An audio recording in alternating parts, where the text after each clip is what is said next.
Hello friends, PA education ह्या चॅनलवरती तुमच्या सगळ्यांचं स्वागत आहे। आणि आज आपण घेणार आहे दिनदर्शिका हा टॉपिक। आणि ह्या टॉपिकचा आजचा आहे आपला हा व्हिडिओ नंबर 4 म्हणजे चौथा व्हिडिओ आहे। तर पहा, आपल्याला प्रश्न काय दिलाय, 22वा प्रश्न आहे, एका वर्षातील शिक्षक दिन गुरुवारी साजरा झाला असेल तर त्याच वर्षातील शिक्षण दिन कोणत्या दिवशी साजरा होईल? काय विचारलंय? शिक्षक दिन कधी असतो? 5 सप्टेंबरला। आणि शिक्षण दिन कधी असतो? 11 नोव्हेंबरला। ही गोष्ट तुम्हाला पाठ करावी लागेल, लक्षात ठेवावी लागेल। नंतर बघा, किती दिवस सांगितले आपल्याला? सप्टेंबर मध्ये किती दिवस असतात? 30 दिवस। त्याच्यातला आता शिक्षक दिन कधी असतो? 5 सप्टेंबर। म्हणजे 30 मधून 5 मायनस केले किती आले? 25 आले। नंतर ऑक्टोबरचे दिवस किती?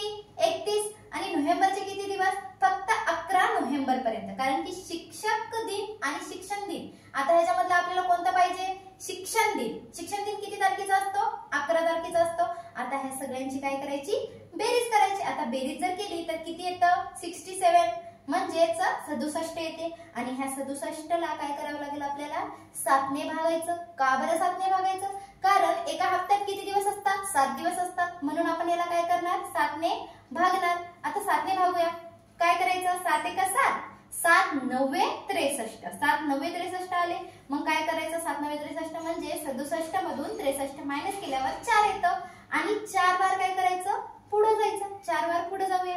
कुणाच्या पुढे? गुरुवारच्या पुढे। गुरुवारच्या पुढे जर आपण 4 बार गेलो, सोमवार हे आपलं उत्तर राहील।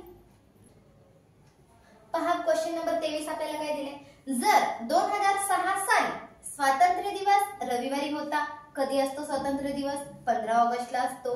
नंतर तर 2006 साली शिक्षक दिन कोणत्या दिवशी होता विचारले। मग आता शिक्षक दिन कधी असतो? 5 सप्टेंबरला असतो।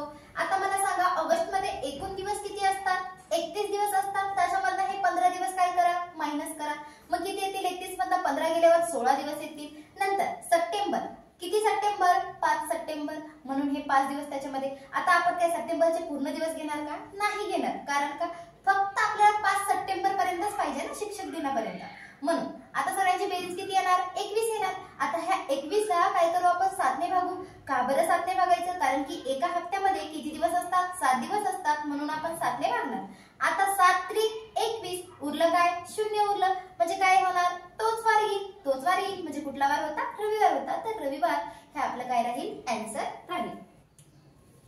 पहा, 28वा प्रश्न, 15 जानेवारी 2003 मंगळवार, नंतर दिलाय 19 जानेवारी 2009 कोणता वार येईल? मग करायचं काय? दोघांची करा वजाबाकी, किती आले? 4 आले। जानेवारी जानेवारी सारखंच आहे, म्हणजे एकच सारखं सेम सेम महिना आहे ना, कॅन्सल करून घ्या।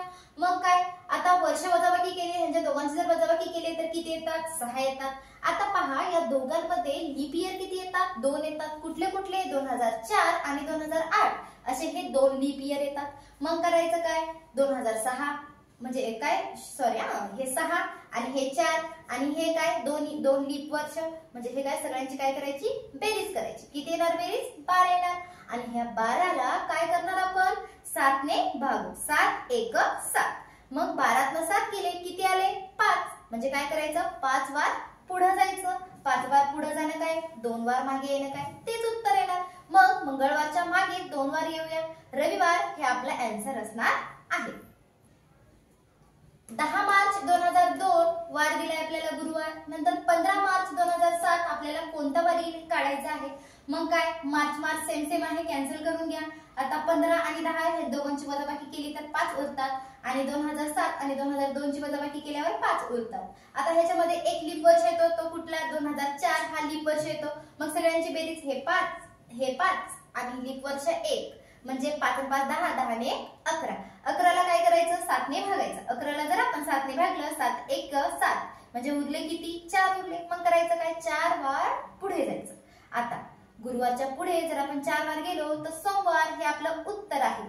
तुम्हाला सगळ्यांना व्हिडिओ जर आवडला तर चॅनलला लाईक आणि सबस्क्राईब करायला विसरू नका। Take care, bye.